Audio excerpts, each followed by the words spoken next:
ओम नमो भगवते वासुदेवाय नमः। एच.एस. भारद्वाज यूट्यूब चैनल पर आप सभी का स्वागत है। आइए सुनते हैं वैशाख मास में अन्नदान की कथा। श्री नारद जी बोले कि हे राजन, मिथिलापुरी का धर्मात्मा राजा इस अद्भुत चरित्र को देखकर हाथ जोड़कर सुखपूर्वक बैठे हुए श्रुतदेव से कहने लगा कि हे महात्मन, मैंने यह बड़ा अद्भुत तथा आश्चर्यजनक चरित्र देखा है, जिनके धर्म के प्रताप से इक्ष्वाकु वंशीय राजा की मुक्ति हो गई। इस धर्म को विस्तार से कृपा कर बताइए। हे ऋषिवर, वह कौन सा धर्म है जो आपने एक दिन के स्नान का फल को दिया, जो छिपकली के रूप में था, और उस राजा की मुक्ति हो गई? कृपा करके इसके बारे में विस्तार से बताइए। महात्मा श्रुतदेव कहने लगे, हे राजन, तुम धन्य हो, तुम भगवान के भक्त हो। हे सौम्य, शुभ भागवत धर्मों का वर्णन मैं तेरे आगे कहता हूँ, जिनको जान लेने से प्राणी संसारिक जन्मादि बंधनों से छूट जाता है। वैशाख में जो धर्म है, जैसे जल का घड़ा देना, प्याऊ लगाना, मार्ग में छाया करना, बावड़ी, कुआं, तालाब, धर्मशाला बनवाना, सूर्योदय से पहले प्रतिदिन स्नान करना, मधुसूदन भगवान का सुगंधित कोमल पुष्पों से पूजन करना, कथा सुनना, मार्ग से थके हुए राहगीरों की हवा करना, श्रम को दूर करने वाला गोरस गुड़ का शरबत पिलाना, जूता, खड़ाऊं, छतरी, पंखा, तिल, शहद, ईख, कपूर, कस्तूरी, चंदन आदि सुगंधित वस्तु, सैया, खाट, फल, दही, नैवेद्य इत्यादि दान करना, गौं को घास डालना, अन्नदान इत्यादि करना, शरीर पर तेल आदि मर्दना करना, पत्ते पर भोजन करना, यह सब धर्म वैशाख मास में उत्तम है। स्त्रियों को माधव भगवान का पूजन फूलों से करना चाहिए। ऐसा न करने से पुत्र, आयु तथा पति सुख प्राप्त नहीं होता। वैशाख मास में जल व अन्नदान भूखे प्राणियों को अवश्य कराना चाहिए।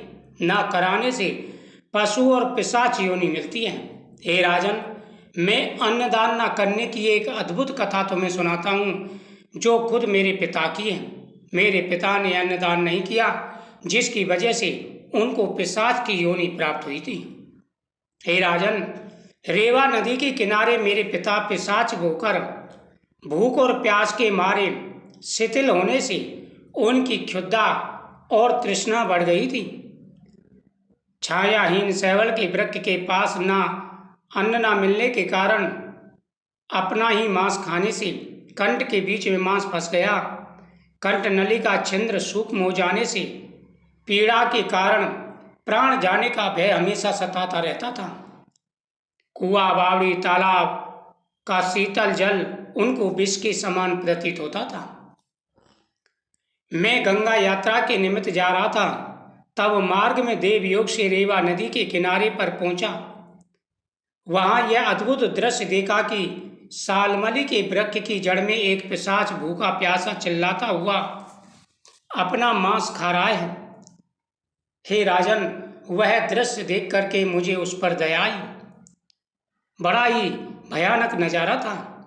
वह पापी मुझे मारने के लिए दौड़ा, परंतु मेरे तेज के मारे निहत हो गया। मेरे हृदय में दया उत्पन्न हुई। तब मैंने उससे कहा, डर मत, तू कौन है, जल्दी बता, तुझे कष्ट से छुड़ा दूंगा।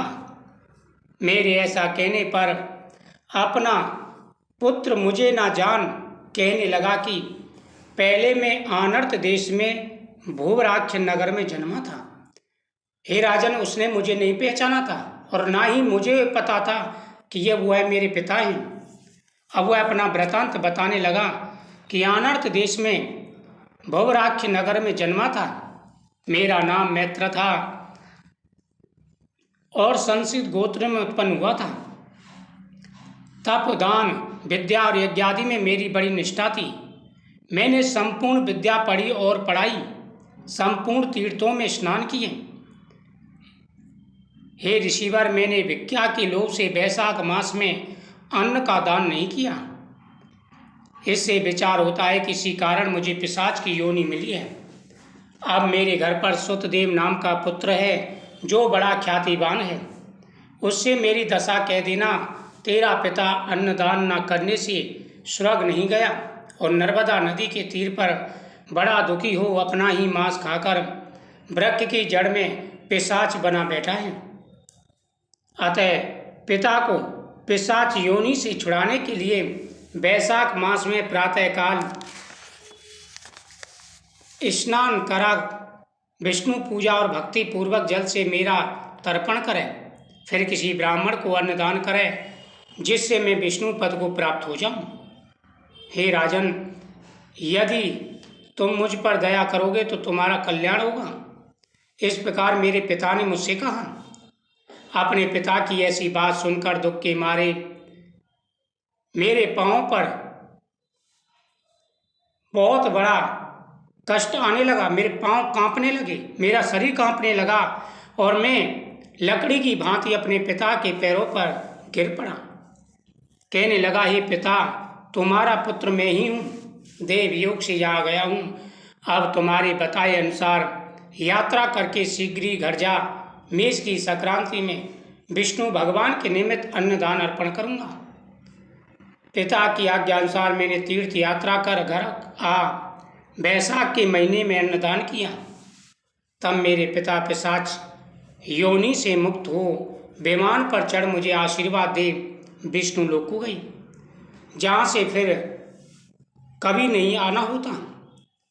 इसलिए अन्नदान सब शास्त्रों में बड़ा कहा गया है। हे राजन, यह सब धर्मों का सारभूत है जो मैंने कह दिया। अब और किस बात को सुनने की इच्छा है सो पूछ, मैं तुझे सत्य कहूँगा। जो वैशाख के महीने में अन्नदान करते हैं, जल का दान करते हैं, भगवान की उन पर विशेष कृपा बनी रहती है। उनके जीवन में हमेशा खुशियाँ बनी रहती हैं, सुख और समृद्धि उनके जीवन में आती है। हमेशा अन्न का दान और जल का दान अवश्य करना चाहिए। जो व्यक्ति अन्न दान जल दान करते हैं उनके घर में मंगलिक कार्य होते रहते हैं। उनके जीवन में कभी कोई कष्ट नहीं आता। उन पर भगवान की विशेष कृपा बनी रहती है। कृष्णाय वासुदेवाय हरे परमात्मने प्रणतः क्लेशनाशाय गोविंदाय नमो नमः। देवकी सुत गोविंद देवकी सुत गोविंद वासुदेव जगतपते देहि मे तनयं कृष्णं त्वामहं शरणं गता।